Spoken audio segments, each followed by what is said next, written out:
প্রতিটা হিন্দুর উপর নির্যাতন হয়েছে, তখন কোথায় ছিলেন? মতিবাবুর খুব পেয়ারের লোক হলো শেখ হাসিনা, তাই আশ্রয় দিয়েছে। এই ভারতের বিরুদ্ধে আমরা যুদ্ধ ঘোষণা করব। চিন্ময় দাস তিনি সাধু, তাকে সম্মান জানাই, কিন্তু তিনিও আমাকে বলেছিলেন যে আপনি হিন্দুদের বিরুদ্ধে বলেন। ভারতে পালিয়ে গিয়েছে শেখ হাসিনা, সেখানে বসে মোর্চাকে ঢিল মারছে। এই কথার পরিপ্রেক্ষিতে আমার 14 গোষ্ঠী ধরানো হয়েছে। উপরন্ত কিছু কুলাঙ্গার আমাকে মেরে ফেলার হুমকি দিয়েছে।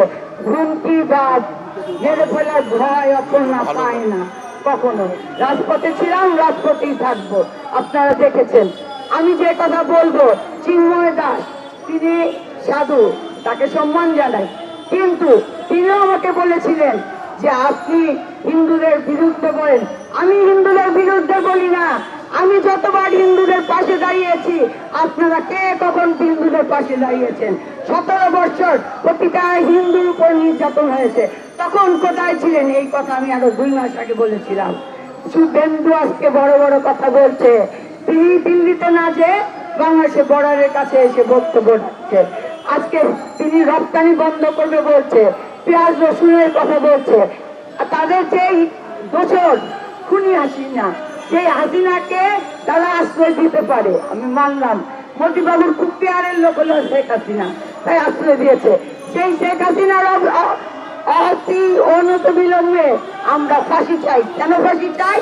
আমাদের এবারের আন্দোলনে 24 সালের আন্দোলনে শিশু খুন হয়েছে, সেই 2024-এ শিশুদের খুনের তার বিচার চাই। হুকুমের আসামি শেখ হাসিনার বিচার চাই, বিচার চাই। আমাদের 17 বছর ইলিয়াস আলী চৌধুরী হাজারো হাজারো সন্তানের বাবা পিতা হারিয়েছে, যাদের গুম হয়েছে, আমরা এখন লাশ ফিরে পাইনি। তাই শেখ হাসিনার বিচার চাই। ডিজাইন, এলিগেন্স, বিউটি, সেরা পণ্য সবার জন্য জেভিকো। আমি যে কথা বলেছিলাম যে শেখ হাসিনা ভারত এসে আমাদের দেশে ষড়যন্ত্র চালাচ্ছে, তখন আপনারাও হেসেছেন যে এই মহিলা কি বলে।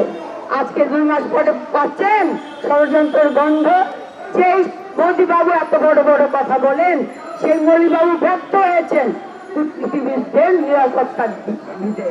যেই মোদিবাবু হিন্দুত্ববাদ নিয়ে বড় বড় কথা বলেন, সে ভারতে হিন্দুদের নিরাপত্তা দিচ্ছে না। আপনি দেখেন, তথাগত রায়ের বক্তব্য শুনেন, মোদিবাবু শুভেন্দুরা কি করছে? তারা তাদের ভারতটাকেই লুটে ফুটে খাচ্ছে। যেভাবে 17 বছর শেখ হাসিনাকে দিয়ে আমাদের বাংলাদেশ থেকে লুটে খেয়েছে, এখন লুটের বাধা পড়েছে বিদায় এখন ডক্টর ইউনূস সহ আমাদের সকল সরকারের উপদেষ্টাদের বিরুদ্ধে লেগেছে।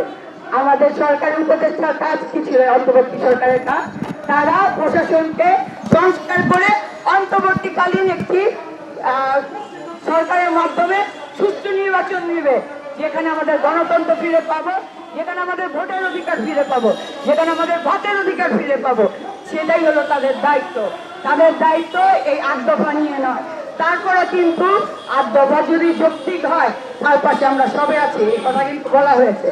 তারপরে বারবার শাহবাগে আপনারা আন্দোলন চালিয়ে আমাদের হিন্দুদের শান্তিতে থাকতে দিচ্ছেন না। আমি এই কারণে বলছি, সংখ্যালঘু কথাটা আমি ঘৃণা করি। আমি বারবার আপনাদের বলেছি, আমি সংখ্যালঘু নই, আমি বাংলাদেশি। আমি একজন বাংলাদেশি হিসাবে বলছি, আমার বাংলাদেশের যেখানে যেখানে আপনারা আঘাত করবেন, সেখানে থেকেই আমরা যুদ্ধ ঘোষণা করবো। একবার 71-এ যুদ্ধ ঘোষণা করেছিল শহীদ রাষ্ট্রপতি জিয়াউর রহমান, আমরা সে তারপরেই কিন্তু একটি বাংলাদেশ পেয়েছি। আবার 2024 সালে আমাদের সন্তানরা যুদ্ধ করে আরেকটি বাংলাদেশ দিয়েছে আমাদের। এখন যদি আপনারা আঘাত করেন, এই ভারতের বিরুদ্ধে আমরা যুদ্ধ ঘোষণা করবো এই প্রেস ক্লাব থেকে।